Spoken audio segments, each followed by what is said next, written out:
Senator Amy Klobuchar on the Mueller report and the Barr press conference. About that, the part of the report that just collusion aside, or coordination, or obstruction, or the president's actions, just what Russia did. Your reaction to that part of the report and what you think it means for how Congress and the president should act going forward. This is an intense part of the report, and I hope people read it.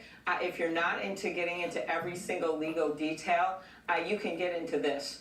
Because this shows that Russia, maybe they didn't use tanks, maybe they didn't use missiles, but they invaded our election. They invaded our democracy. And my problem is when you look at what they did with all the propaganda they put out and tried to sow discord among people about what they did when they tried to break into our election equipment and then actually did break into Hillary Clinton campaign and leaked those emails everywhere to stop their momentum. All of that happened. But what I want to know now is why the Trump administration has been stopping the bipartisan bill, the Secure Elections Act, that can fix this going forward with backup paper ballots and audits of our election. We were ready to go.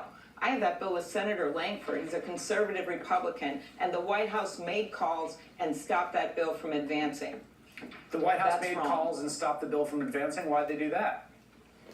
You tell me, because there's another election coming up in 2020. So when you read that report, and this is why I think it is so important that we have Robert Mueller come before the Judiciary Committee so we can make clear what went on here. So at the very least, in addition to everything else that's going on and other investigations, that we can fix this going forward and that they can't hide behind this report anymore. And if you notice, part of the redactions are, interestingly enough, with this. And that means there are national security concerns, and the Congress should see the entire report. You've talked about Mueller, you've talked about Barr. You had an interesting exchange with him when he came before your committee seeking the position. I want to play it for you because it's an exchange about obstruction, but ends up being sort of the core of the heart of the matter, and get your reaction to what has developed since then. Take a listen. Okay. In your memo, you talked about the Comey decision, and you talked about obstruction of justice. You wrote on page 1 that a president persuading a person to commit perjury would be obstruction. Is that right? Yes. Okay. Or any person who persuades another to, yeah. Okay. You also said that a president or any person convincing a witness to change testimony would be obstruction. Is that right? Yes. Okay, so what if a president told a witness not to cooperate with an investigation or hinted at a pardon? You know, I'd have to know the specific. I'd have to know the specific facts. Okay, so what if a president drafted a misleading statement to conceal the purpose of a meeting? Would that be obstruction? Again, you know, I'd have to know the specifics. Well, he tipped his hand a bit. What do you think? Well, I was thinking about some of those questions and what the report showed, right? That he changed the press release to take things out, that he tried to get his counsel to make things up. And those were all the things I was getting at. And of course, Barr didn't answer them at the time, but I think this report answers them. Well, what is your level of confidence in Bill Barr after his performance?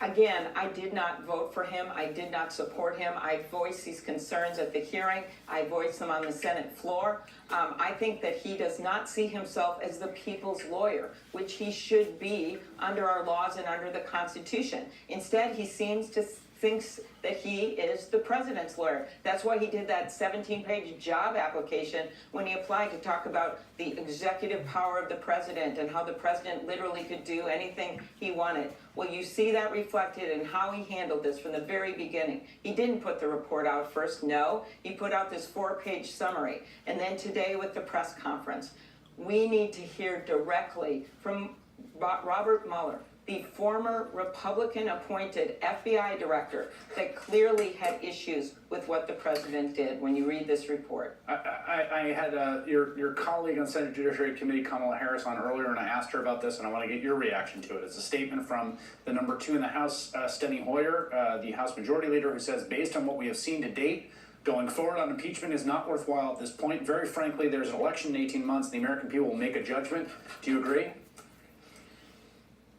We are in the Senate, both Senator Harris and I, and so our job, if there is an impeachment brought, and that is up to the House, our job is to be the jury. So I've been really careful about talking about what we would do if an impeachment came before us. But I'll tell you this, Chris, this is deeply troubling. There are investigations going on around the country that we have to make sure continue, specifically in New York. And of course, the concern that Barr is going to do something to impede those investigations, and we have to get the facts out before Congress in a public manner. Well, the And president, you asked, go ahead. well, the president took an oath to take care of the law that faithfully executed. What's revealed in the report and in public reporting is that he's fundamentally lawless in some way. He is careless about the law. He does not take care. Do you have any Yes, confidence that's changed, or that will continue and perhaps bring about some larger crisis? I don't have confidence in that. As you've noted, it's like he kept trying to get people to do things that were illegal, and they didn't do them. And I was thinking, as you've been asking questions about what would you do as president, I was thinking about what one of my mentors, Walter Mondale, said when he looked back at his 4 years with President Carter. It wasn't a perfect 4 years, but one thing he said, which was true, he said, "We told the truth, we obeyed the law, we kept the peace." That is the least we should expect from a president of the United States, that they tell the truth, that they obey the law, that they try to keep the peace. And that is not what we're seeing with this president. All right, Senator Amy Klobuchar from Minnesota, 2020 presidential candidate. Thanks for making time on a busy day. Thank you, Chris. It was great to be on. And Senator Klobuchar is a candidate for President of the United States. That was her on MSNBC. Subscribe to Zenny62 on YouTube.